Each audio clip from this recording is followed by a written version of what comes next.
So hello to all the new folks. I am also new. This is my first blockchain professionals meetup, 2021, 2020, 2019. Never been here before. And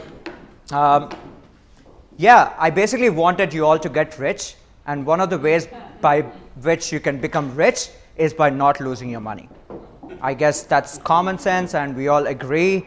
And most of the time for a lot of people in crypto, we assume that you're going to invest in something and it's going to go to the moon, and then we might be like, yeah, after the rocket ship leaves stratosphere, we all are going to sell everything, and then all the money is in your bank account, or not in your bank account because we are at a blockchain meetup, and then happy days, right? But in my last, let's say, 7 to 8 years of knowing in and out of crypto, blockchain, etc., I've seen so many people lose everything that they have. When I say everything, I literally mean everything. Like, I have mates who have lost at least a couple of $1 million. That's the maximum cap that I know. But if you look around, there might have been people, be it you or your friends or your community, who have lost at least $10, right? Like, $10 is a low cap, but $10 is still $10. If you're talking about Ethereum gas fees, that's nothing, because Ethereum gas fee. The other day I was trying to mint an NFT and it was asking me $1,600. Like $1,600, right? I still did it. And here I am going to Aldi instead of Kohl's to save $2 on my cheese. And I'm like, life, this is what crypto has made all of us. So my name is Abhijit Duginapedi. You can call me Abhi because it's a long name. In my 9-to-5 job, I head a cybersecurity team at a company called BigCommerce. The way I say it, few people assume it's BitCommerce and they think I work in some Bitcoin company. I actually don't. What BigCommerce does is if you want to build your own e-commerce website, you open bigcommerce.com, drag and drop a bunch of buttons, and there you go. Your e-commerce website is ready. My job is to make sure those e-commerce websites don't get hacked. I've been doing cybersecurity for, 13 years, 14 years. I started when I was 14, and I also teach at UNSW, teach cybersecurity. I also mentor a cybersecurity startup, spoken at multiple conferences, found vulnerabilities, all that jazz. And yeah, English is not my first language. So in the next 40 to 45 minutes, if there are grammatical errors, or if I say something that means something else in your head, stop me and ask me again, because I probably don't mean to offend you. Or maybe I am. No, sorry, I swear. And I actually have a couple of lines which is not clear thanks to formatting error between Google Chrome and Safari. Fun fact, that's how it works. I'm not an expert in crypto. I'm not going to make you all rich tonight. I'm not dropping you a link to an IDO that's going to go to the moon. No, I'm not doing any of that. I'm only here to talk about cybersecurity. I'm going to talk about how you can basically not lose your money and then not get hacked. I guess if we are clear with that expectation, I think we can go forward. Yeah? Cool. I thought the best way to actually start this talk is with this meme. And if you don't know this meme by now, then Elon Musk hasn't sent you to Ethereum. If you don't know what I'm talking about, this is a scam. This is the most common crypto scam that's out there on the internet. What attackers do is they get access to verified or YouTube channels with a lot of subscribers, claim that channel, create a fake video with some Elon Musk or Cardano founder's video, and just stream it live so that someone who doesn't know about crypto watches this video and it looks legit, and on the top or on the bottom there'd be hey, if you send me 1 ETH, you will get 2 ETH because it's a promotion. And if you don't trust me, let's do it right now, right? I'm gonna go to YouTube, literally. I'm just kind of winging it. I'm hoping it works. If it doesn't work, demo gods are not in my favor, so that's okay. I don't know.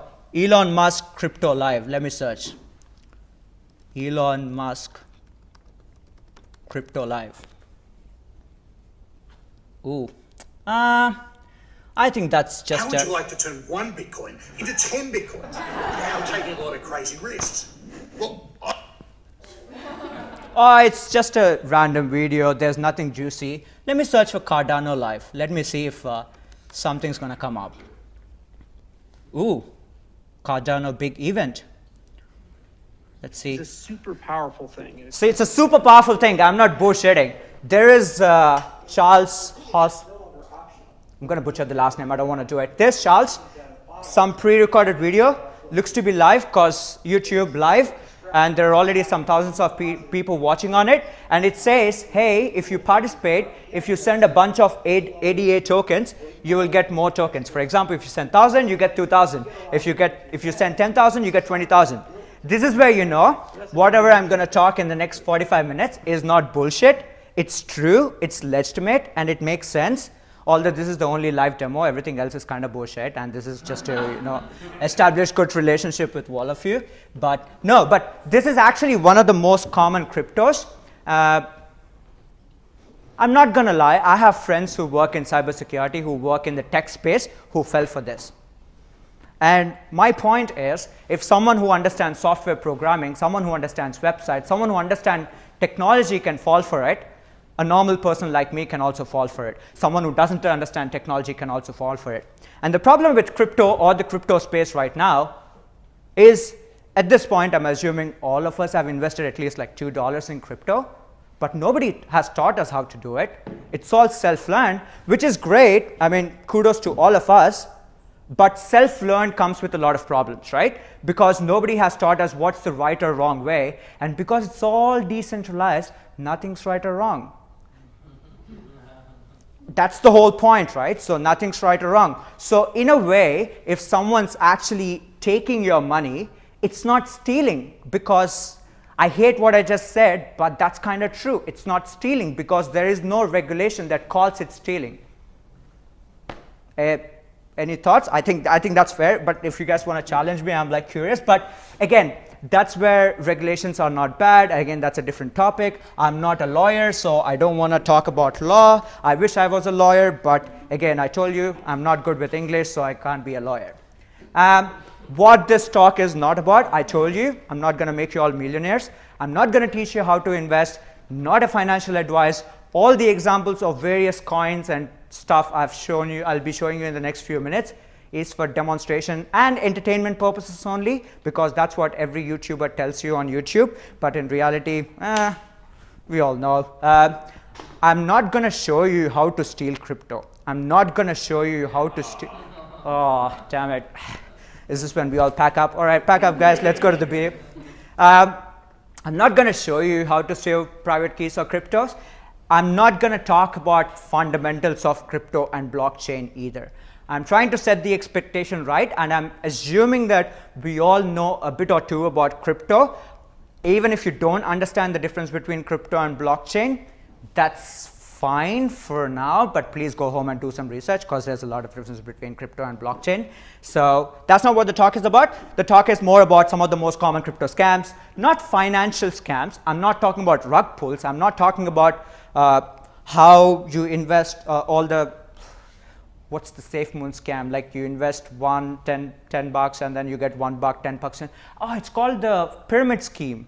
That's what it's called? Yeah, pyramid scheme. I mean, I'm not saying safe moon is a scam. Again, quote unquote, I don't think it's a scam, but I'm just giving you examples. I'm not talking about financial scams. I'm more talking about the technology and how people use computers and steal stuff from you. And as I've said multiple times, not a financial advice. Apparently, I have to say it every 5 minutes to make sure it's not a financial advice, so that none of you can submit a lawsuit against me. So turns out, as of a couple of months ago, 17% of Australians have invested $1 or $2 in crypto, and about 16% of Americans have invested $1 or $2 in crypto. 16% of America, that's like 16% of 350 million. That's about what? 50 million people in America, and probably few million people in Australia. Again, going back to my point, how many of these people would know about how to secure themselves? I don't think so. I don't think a lot of people do, but if they do, that's great. That makes people like me, my job would be harder. And this is a survey that was done in March 2021. 1 out of 3 crypto investors don't know what they're doing. I am one of them. I'm not gonna lie. I've definitely made some shit crypto investments that I have no clue. There were some coins that I'm like, I find the address, man. I'm like, take my money. It's going to go to the moon one day, or all these coins that you find on Dex Tools or PooCoin, or the name itself says it. It's called PooCoin for a reason. And we still invest money, right? Like, we are very smart people, but still, okay. 1 out of 3 people don't really understand what they do with the whole investments. Again, that's fine. I think as long as we are all making $1 or $2, that's cool. But my problem obviously is, if 1 out of 3 people don't know what they're doing, we are kind of making it easy for attackers, and we are kind of making it easy for hackers. These are some top stories, and this one's actually from yesterday. And I'm not bullshitting, because these are snippets from like major articles. You can search them on the internet. Someone allegedly stole like $36 million, and that's a lot of money. But if you ask me, was that really hard? I don't think so. I actually don't think any of these attacks are extremely hard. One of the hardest attacks that I am aware of is this attack, which is where someone stole $24 million by doing something called as a SIM swap attack. What is a SIM swap attack? We'll talk in some time, but I will take a step back and I'll ask you all a question. How many of you have a crypto wallet in your mobile phone?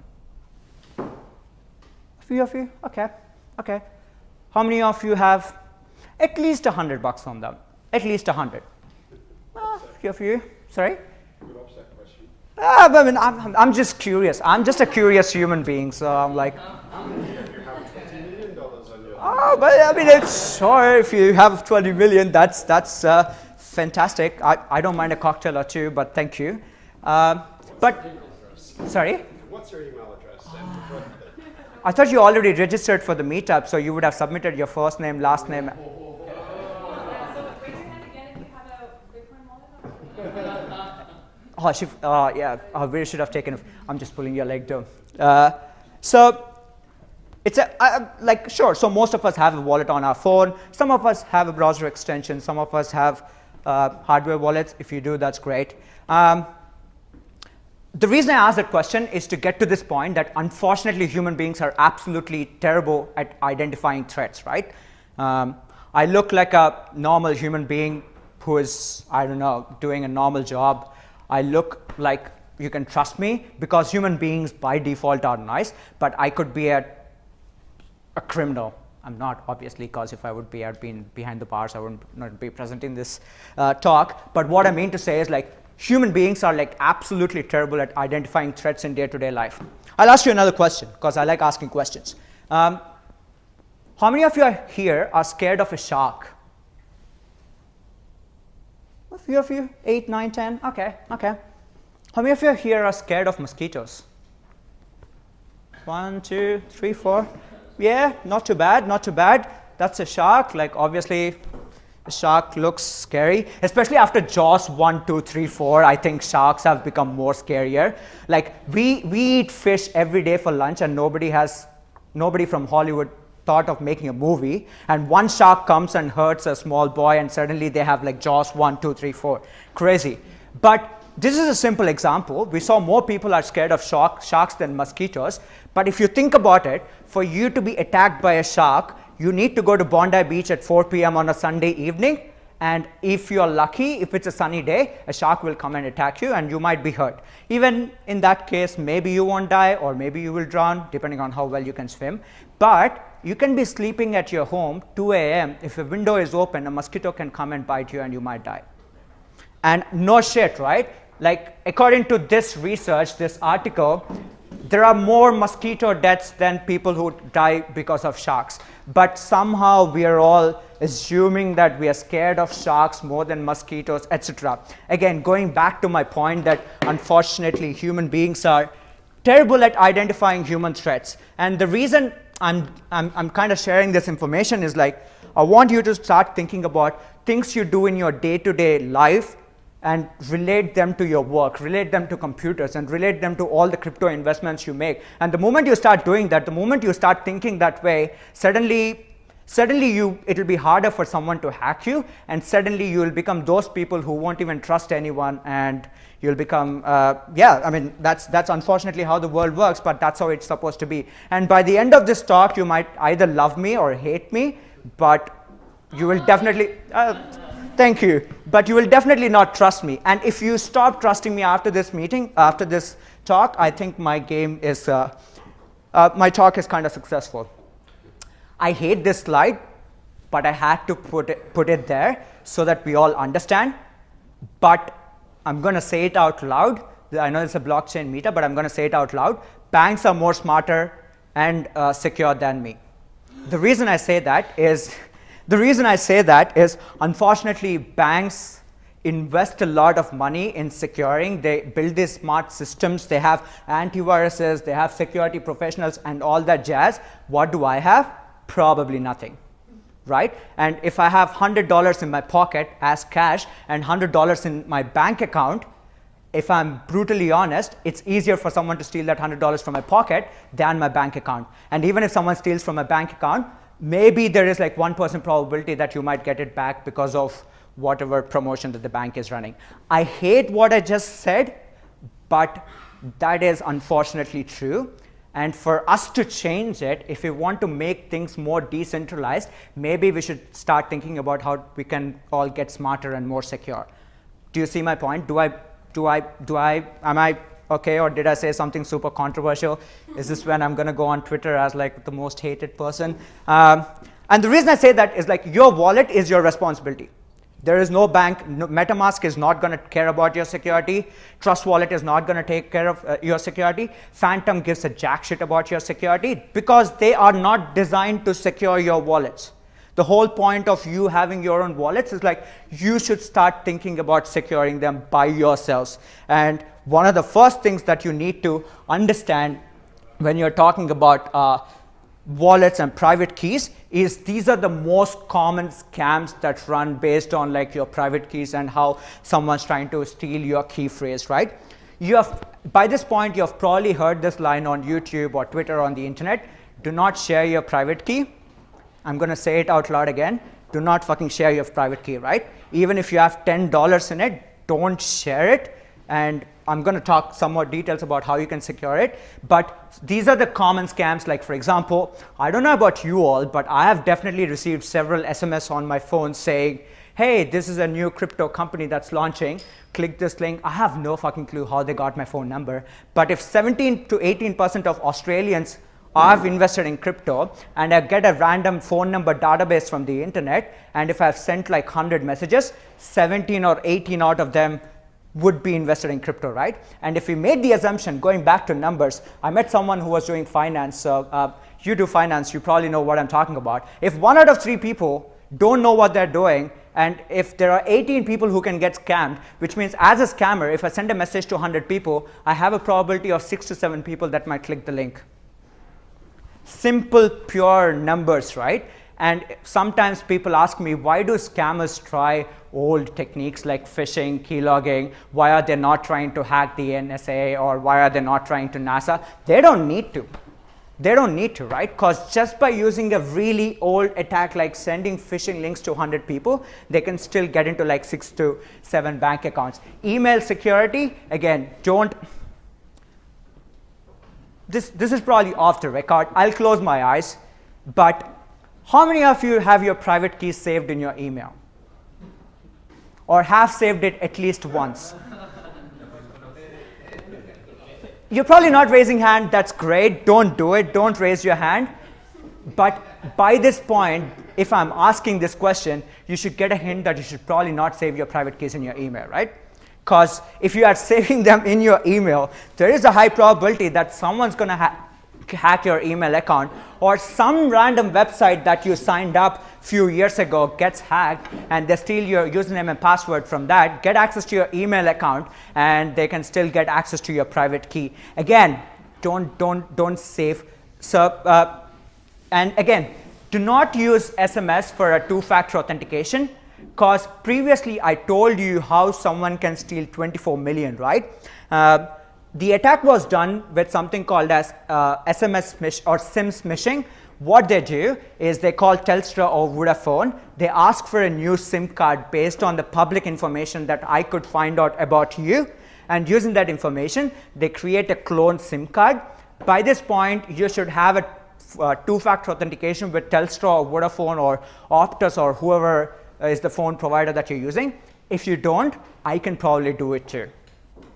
It's that straightforward as long as I get your personal information from the internet. So because that's possible, someone did that and cloned a SIM card and stole $24 million, and this was in America. So if you're actually converting that to AUD, that's about $30 million. And wallets are everywhere, right? I have a friend who uses the same wallet with the same password on two of their computers, personal and work computer. Why the fuck would you install a wallet on your work computer, right? Don't do it. Guys, if you're doing it right now, go home and delete the wallet from your work computer. I'm not saying anything against your work, but it's just a practice that you don't want to follow. And you're using the same wallet with the same passkey on your mobile device too. Now, I think it doesn't cost me even a cent to create a new wallet. And when you can do that, why not just create another wallet? Why not just spin up another wallet and save it on your phone and have a different wallet on your computer, etc., rather than using the same wallet everywhere? Because if you're using the same wallet everywhere, I don't have to hack your phone and your computer. I can hack either or and still get access to all your money. Am I making sense? So it's a good practice not to use the same wallet everywhere. And always, even if you have $100, well, $100 is all right, that's just a few cocktails. But if you have a few thousands of dollars, try to have a primary wallet and try to have like multiple secondary wallets that you use as like throw-off accounts where you have like $100 or $200 or whatever. I'll talk a little bit more about it. But if you're talking about wallet and wallet-based scams, these are the most common things that you should think about. Never click unwanted links, right? It's a basic fundamental. I'm sure if you're working in tech industry, you might have heard of this again and again. But even if you don't work in the tech industry, there are so many links, there are so many YouTubers, there are so many Twitter accounts, Reddit. We get our crypto information from anywhere and everywhere, right? Like the other day, my 63-year-old dad was asking me about Bitcoin, and that's where I knew I'm going to go to the moon and I'm going to be rich, right? My dad knows nothing about technology. He knows nothing. He doesn't even have a banking app. But if he is asking me about Bitcoin, who is located in India, doesn't even have an internet connection, just uses mobile data, I think we have kind of made it, guys. Like we're going to go to the moon. Nah, not really. But don't click unwanted links. Use multi-factor authentication. When you're using any form of multi-factor authentication, do not use SMS. Use an app called Authy or Duo Security. One of the standard ones. Again, you might ask me, but are you going to trust Google? I hate Google. There are corporates. I get it. We all hate the rich people, but good or bad, the software that they provide is not too bad. And like the software that is created is like by humans like us. I don't want to go to the whole philosophy of hate the rich or all over. I'm not a philosopher. I wish I was, but I'm not. But it's also about using a trusted software that is more secure. Again, we all use crypto because crypto or blockchain gives us 3 S's, right? Stability, scalability, and security. And if you're not thinking about your own security, then what's the point of I don't know, like really getting into crypto? So that's why I'm trying to make these changes. And don't type or save your passwords. Don't download something because I tell you to. I will share a link to the slide pack. But before you click any link on this slide pack, think about twice.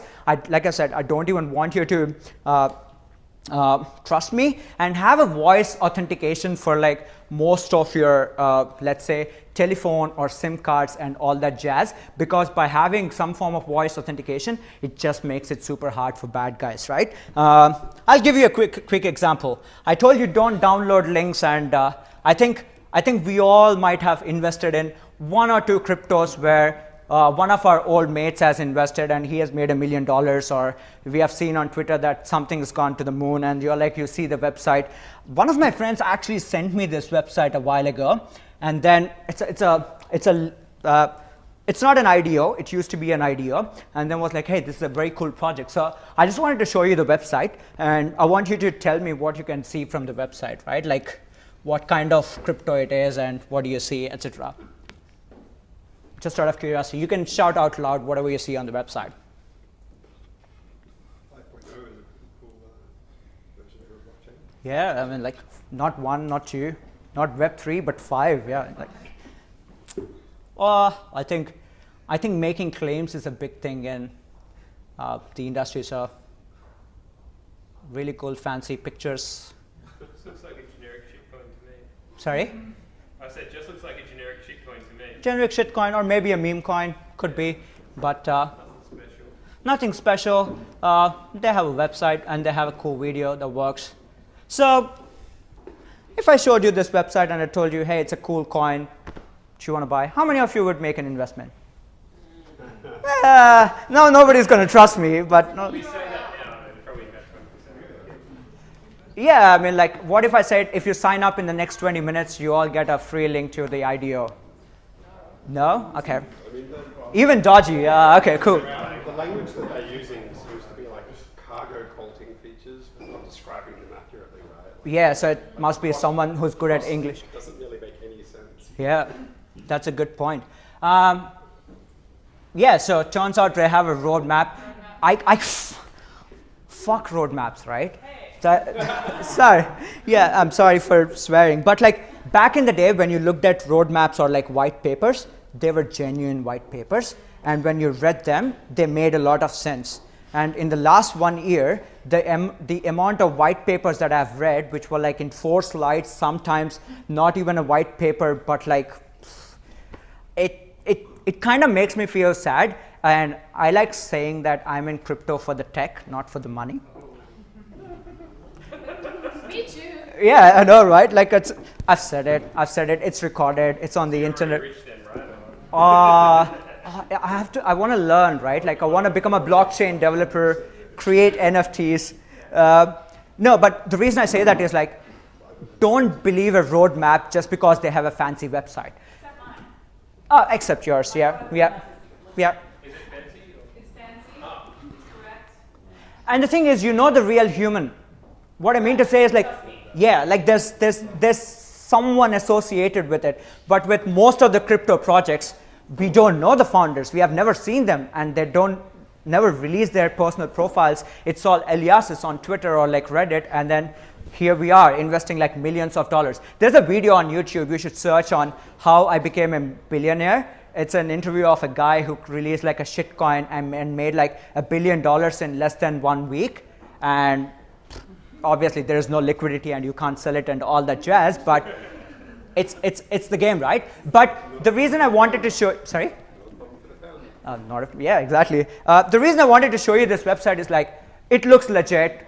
My friend invested in this, gave me a call after 1 week. He was like, dude, can you help me? Because if you actually look at the website, I'll just scroll down. Again, common sense is your biggest gift. Try using it, because we all have some level of common sense, but unfortunately, I don't use it. Oh, and if you're thinking I am some cybersecurity guru, no, I have lost money in crypto too. I'm not trying to say I've never lost even a penny in crypto. I have definitely lost some money too, but that's what I'm trying to say, right? I know a thing or two about computers, and if people are able to like hack or bluff me too, if you don't know about computers, you should probably be more paranoid and more worried. And like, the simple way is like there are Twitter, Telegram, and all that jazz, and you think it's legit. You click on that Twitter account doesn't exist. You go back to the website, you see the founders, there's a bunch of dudes and says developers. I'm gonna click on this person's LinkedIn profile. Again, LinkedIn, very authentic and very professional, right? Doesn't exist. I'm gonna go back, another person's profile, cause why not? Again, there's a photograph, developers, you know, developers sounds fancy, doesn't exist. And if you actually go on the internet and look for projects like this, there are so many scams.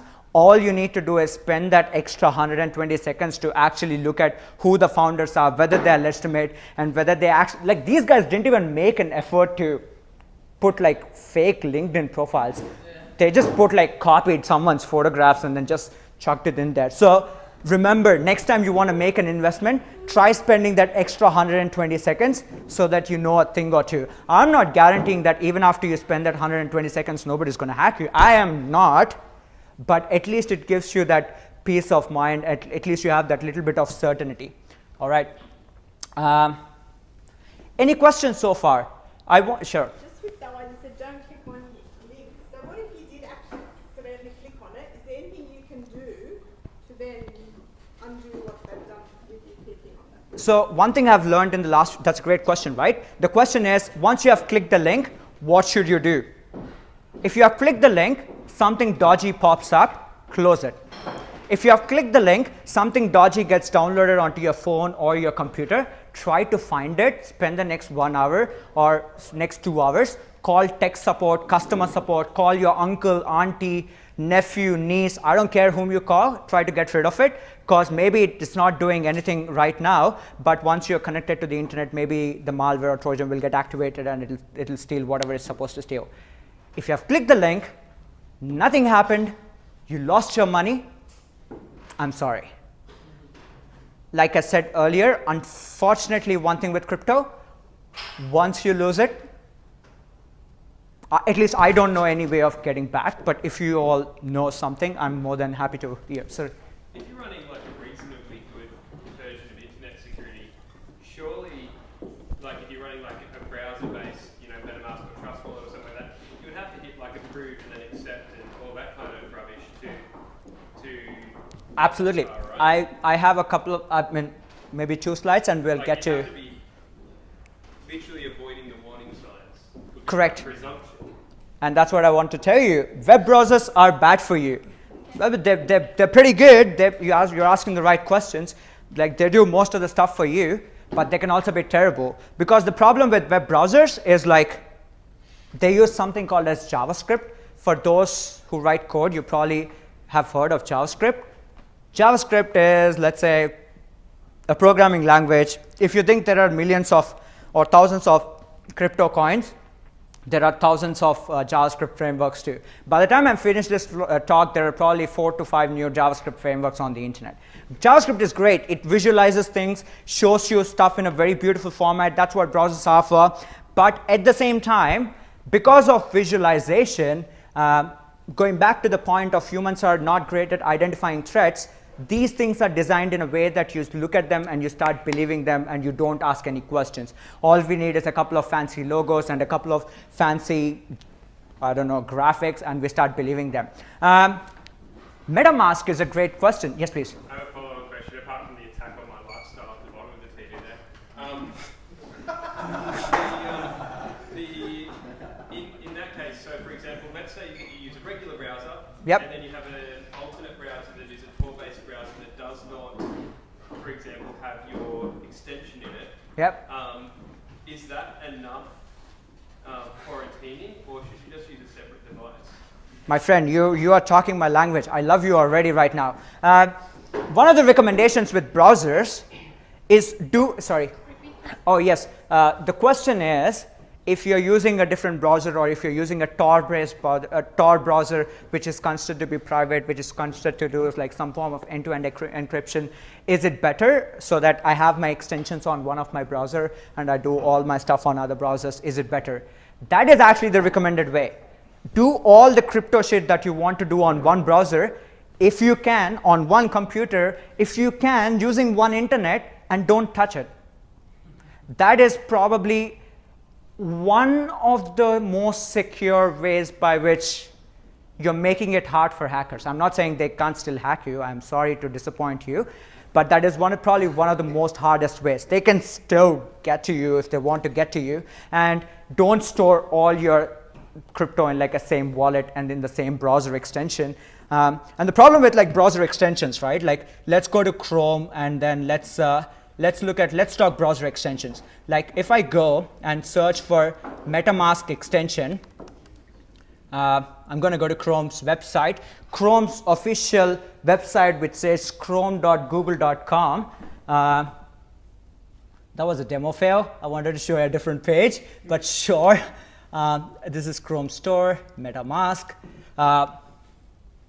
You can see that there are probably 3 to 4 different types of MetaMask wallets. Obviously, the first one is verified, and it's the most commonly used. I'm not saying it's secure, mark my words. I'm saying it's the most commonly used. It's the most famous. So you can trust it a little bit more than the other dodgy ones, of course. And at this point, if you clicked on this button and it didn't download for whatever reason, and you are so annoyed and you don't have patience to wait for 30 seconds because internet in Australia sucks, and you go to this and download it, copy and paste your private key, GG. Your money is gone, your private key is gone, everything is gone. Because like, and you might be thinking, but why is Chrome allowing? Because it's not necessarily Chrome's problem. Like the whole point they create extensions is for developers to create whatever they want to create and upload. As long as there is enough people who actually report this as spam and Chrome takes it down, it's going to stay there. Like you can clearly see this one has 2 stars. Why would you download it? But obviously it has 58 reviews. So there might have been 58 people who downloaded it and lost their money, right?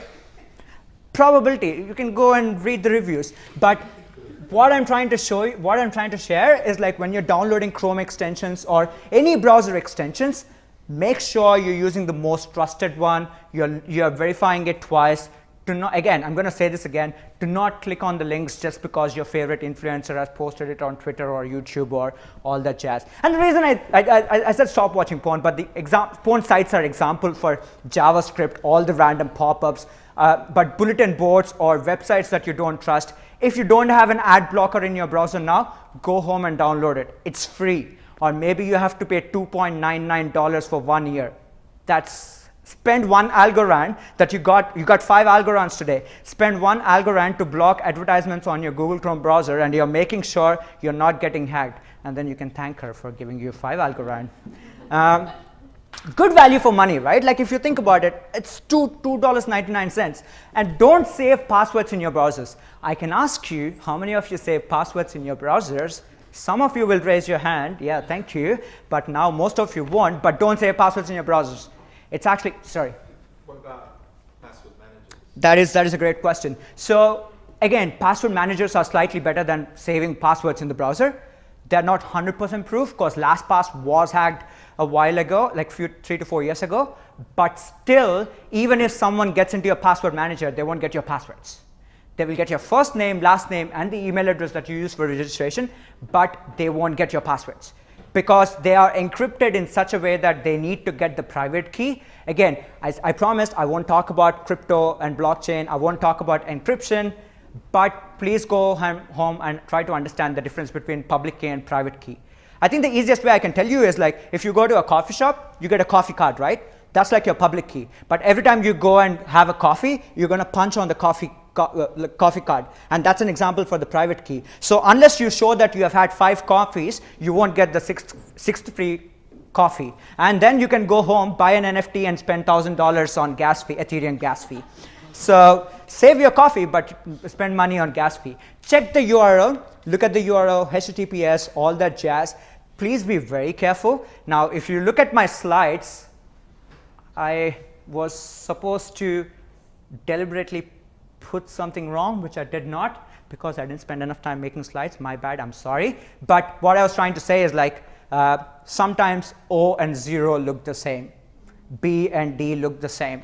I grew up as a dyslexic kid. I struggled identifying alphabets. I came out of it, but if you are someone who had learning difficulties, these things are unfortunately they are very dangerous for you, so please spend that extra time.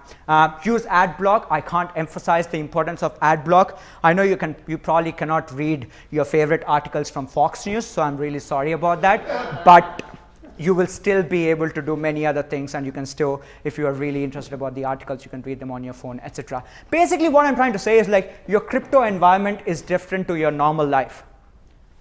I'm going to say that again after some time. The third thing, NFT magic. Ooh. I guess we all love NFTs, no? Yes. Yeah. How many of you have at least one NFT? I'm raising my hand because I have one. Okay, cool. Anyone have any CryptoPunks? Okay. I thought we were friends. Does it begin punk account? Yeah. I mean, Soul Punk, yeah, okay, I won't get into NFTs. I'm not endorsing any NFT, but as you know, that's one of the most famous memes that became an NFT. Now, the thing with NFTs is how many of you here have tried to mint an NFT on the Solana ecosystem? Well, not too bad, just one of you? Okay, cool. Guess it's just the both of us. You know it's a gold rush, right? When you're trying to mint using Solana, it's like... I'm so bullied. I've lost so much money right now. I can tell you, yeah, I agree. And the thing is, like, some of them actually get sold in like 30 to 60 seconds, right? And I'm like, how do you trick them? It's very hard to trick them. But also, like, because you have to mint in 30 to 60 seconds, you do all this magic shit, right? Like, for example, in your browser extension, there is an auto checkbox which says auto approve these transactions. Have you ever seen it? Or trust this website and auto approve? No, you haven't. If you haven't, don't see it, don't click it. Even if someone asks to, don't do it. What it'll do, the good thing is, like, because you're auto approving the transactions, you can mint an NFT faster. So in the whole 30 to 60 second game, yes, you're getting your hands on the NFT, but you have already auto approved transactions. So there is an equal probability that next time you go on the website, you don't have to approve something and they can steal everything that's in your wallet. And I'm not kidding at all.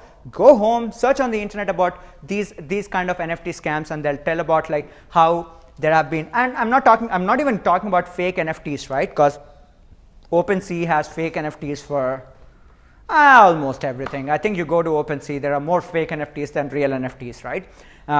But yeah, no, those are some common NFT attacks. And bots, there are so many bots that are like trying to grab these NFTs, trying to auto approve transactions and stuff like that. So be very careful. This was the slide. If you look at this URL, it says blockchain, but this is not O, it's 0. So that's what. Okay, cool. I'm not that bad. My slides are okay. From there is someone makes a tiny URL of it. Yeah, tiny URL or bit.ly or all those like URL magic that they do, and they're like, click this, it's easier.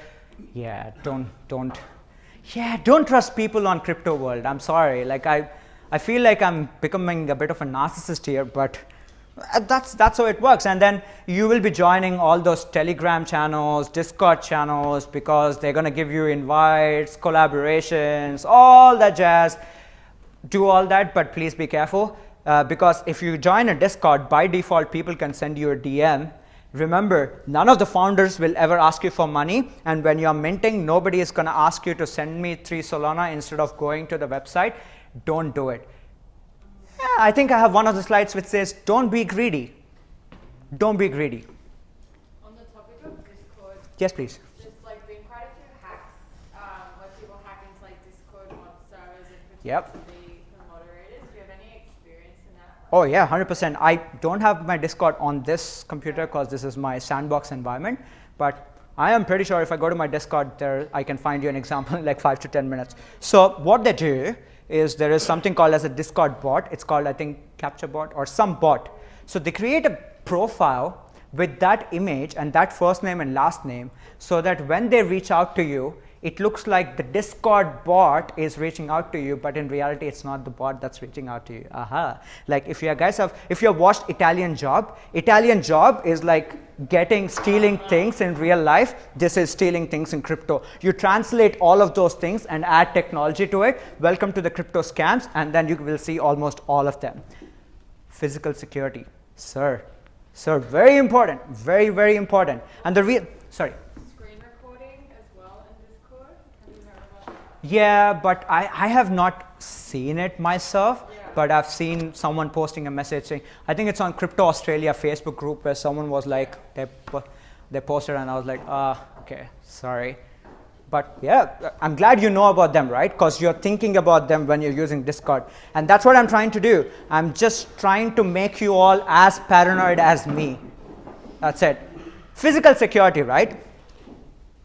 You're probably going to hate me right now, but we have been having drinks, eating pizzas. I want to tell you a couple of things. Never leave your physical devices unattended. Never leave your laptop or your phone unattended. Just to show you an example, I actually put like a small USB receiver on your hard disk. That's just lying there, right? I am really sorry, but it does nothing. It's just my receiver to control my mouse. But I wanted to show you how easy is it to just put like a YubiKey or a backdoor on someone's computer that can install a Trojan. That's just a battery.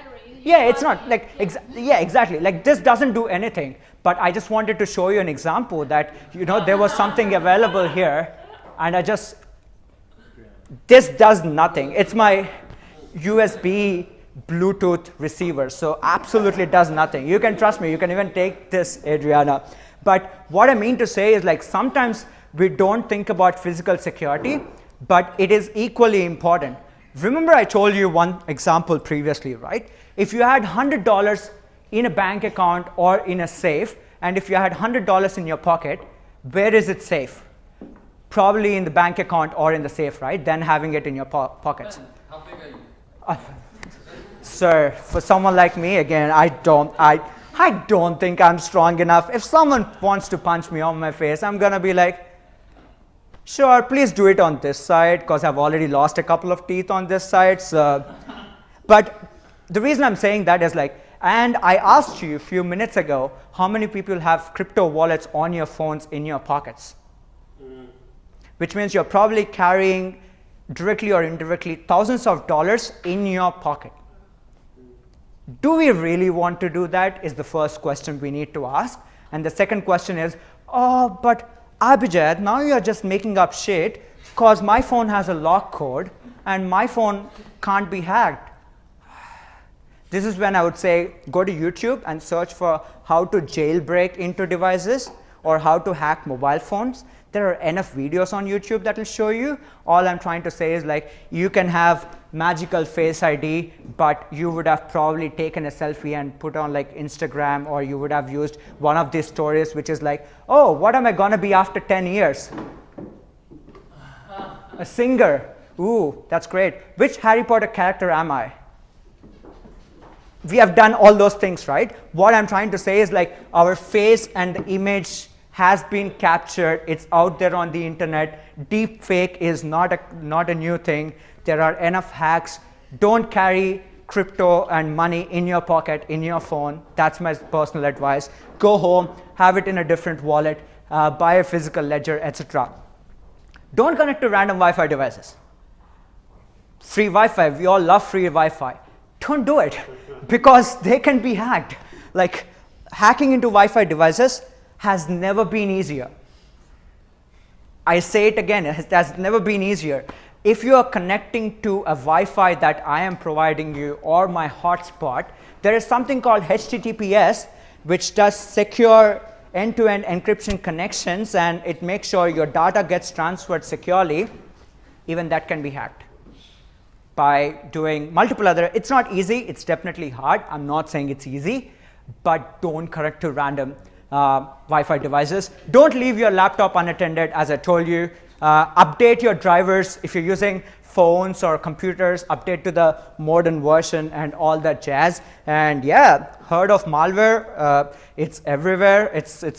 It spreads more rapidly than COVID, so please be very careful. At least COVID has vaccination. For malware, we have antivirus, but almost every antivirus software can be broken.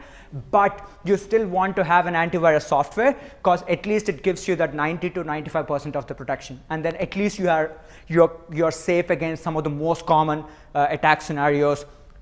Come on, guys, it costs you $29. You have made thousands of dollars in crypto. Can't you invest $29? And you actually can, if you spend $29, you get 3 devices. Not 1, not 2, but 3 devices. It's a discount. I'm from India. I love discounts. So it's like, get an antivirus, use malware scanners, and change your Wi-Fi passwords from time to time. And home safety, again, this is something I don't want to talk to, because at least we are lucky that we are in Australia and not in America, so you guys don't need guns. I think at least we are in a better jurisdiction that we're all safe. But if you have a physical wallet and if you have saved them in your house, please also be very careful, but try to use a physical ledger. That's what I'm talking about. If you have $1,000 worth of crypto, have $100 in your pocket, in a browser extension, wherever you want, and your other $900 should be safe somewhere that is very hard to touch. If you're staking it, that's fine, stake it, but use a dedicated computer, or at least a dedicated browser, or at least on most of your computers, you can create multiple profiles. Why not just create another profile for crypto and only do your crypto stuff on that, right? Yes, it's a convenience thing, but convenience and security, unfortunately, don't go hand in hand. I'm probably getting towards the end of the talk, so just in case you guys are getting bored, This is when you know it's only about 5 to 10 minutes. Has anyone here heard of an attack called dusting? One. Oh, thank you. Thank you. I feel really good. Thank you. I feel like I'm not alone. Thank you. I only came across this attack very recently when someone airdropped me $48,000, right? I was like, cool. I mean, I heard crypto is all about airdropping. I heard if you sign up for a bunch of things, you get airdropped things, and things go to the moon, and things make you rich, because that's what crypto is all about. Yeah, exactly. So someone sent me this, and then I thought this was legit. Turns out this is an attack called as dusting, and please correct me if I'm saying it correctly. It's an attack where someone sends you a bunch of coins, but there is no liquidity available, so you can't actually sell this in the market. But to sell this $48,000, I have to pay a gas price of $2,000 to $3,000. And the scammers are not looking for this $48,000. All they're looking for that is like that $2,000 to $3,000 gas price. And if they send this to like, okay, you might be like, how do they get my wallet address? I am sure we all have pasted our wallet address somewhere on the internet just to, I don't know, get some free crypto. We all might have done that. If you haven't, that's great. Don't do it. Don't do it. Don't even like think about it. It's great. And like someone will send you this, and when you try to make the transaction, you actually end up in paying gas fee, and then you're like, bro, where's my money? There's no money coming. So that's an attack called as dusting. The worst part, this is where the worst part is. And I want to emphasize, please pay taxes. Go to ATO and pay taxes. If you haven't done it, they're coming for you. If they're not coming for you, they will eventually come for you. So please pay your taxes. Submit your tax returns, right? Unfortunately, if you go on Coinly or crypto tax calculator, and this coin is registered with them, it shows that you have made a profit of $48,000. So you have to call support and tell them that this is a scam, and that's when. So in theory, the government could airdrop that to you so you pay more tax.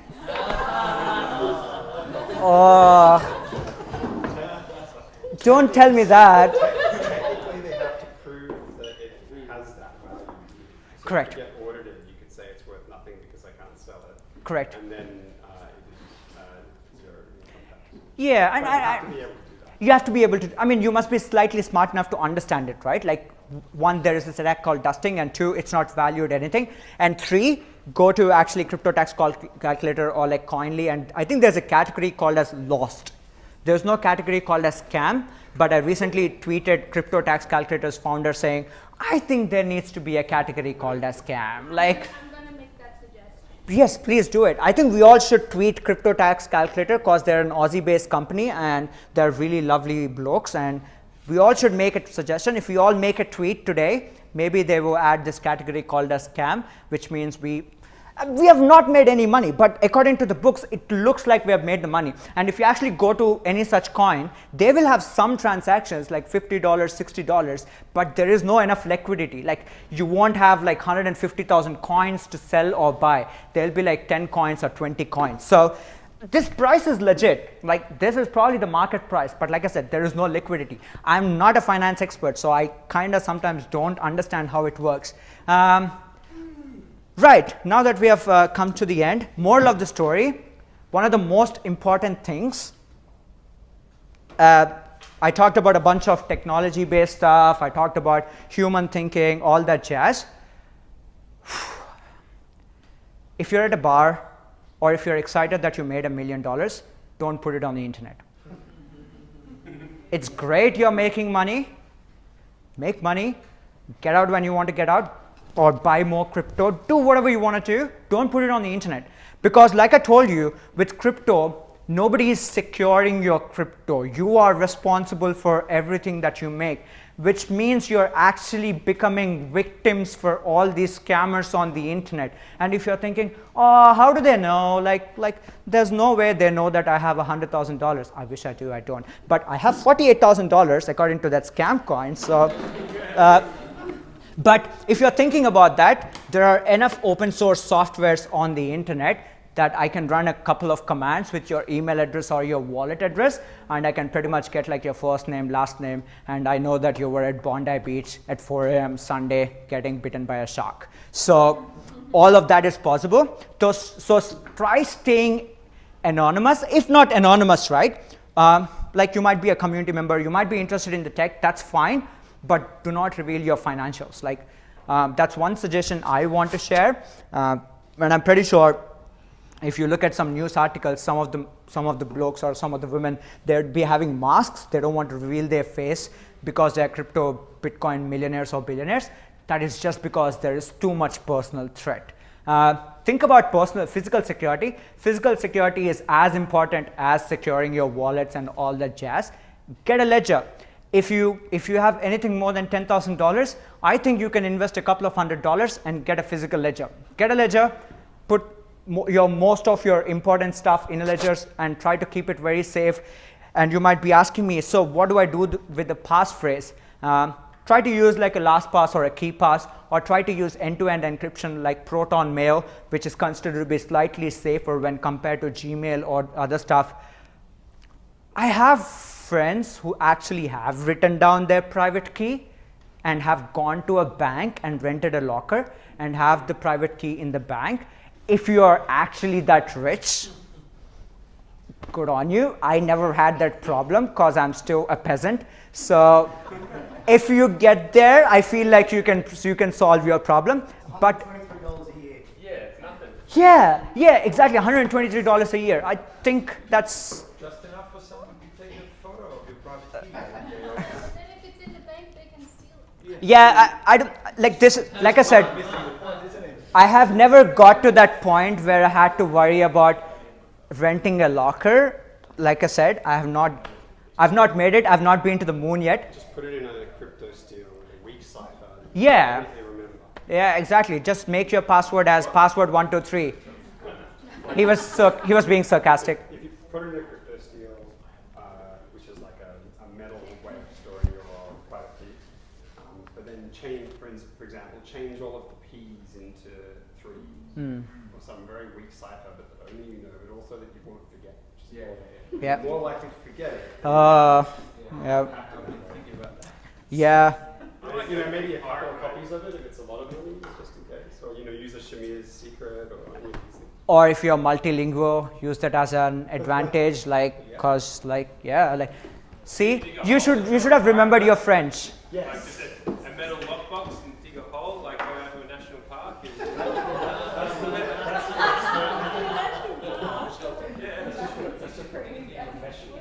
Yeah, that's what. That's actually how I've stored all of mine. Oh, okay. There's a piece of paper in my coat.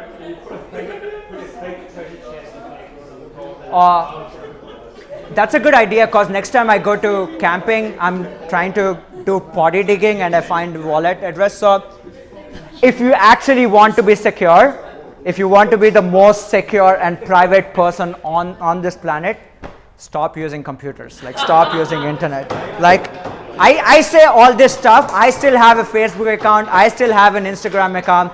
I am shit. I'm asking you all not to be shit like me. So thank you. Thanks for listening to me. I have some reading material.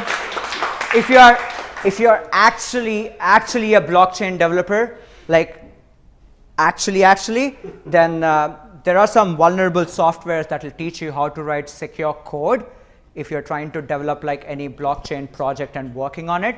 So you might want to, they are made vulnerable because you want to go and like start learning them, open source projects, so check them out. So and are they like reference projects that are correct. really Vulnerable. And fix all of the issues? Yeah, correct. So you download it onto your computer, fix them, and learn how to. The best way you can learn on how to secure things is by learning how to hack. And as ridiculous as it sounds, I have been teaching cybersecurity for more than 11 to 12 years. That's the first thing I teach. I had to convince people at UNSW to be like, we are not actually hacking, but to teach cybersecurity, we have to show them how to hack.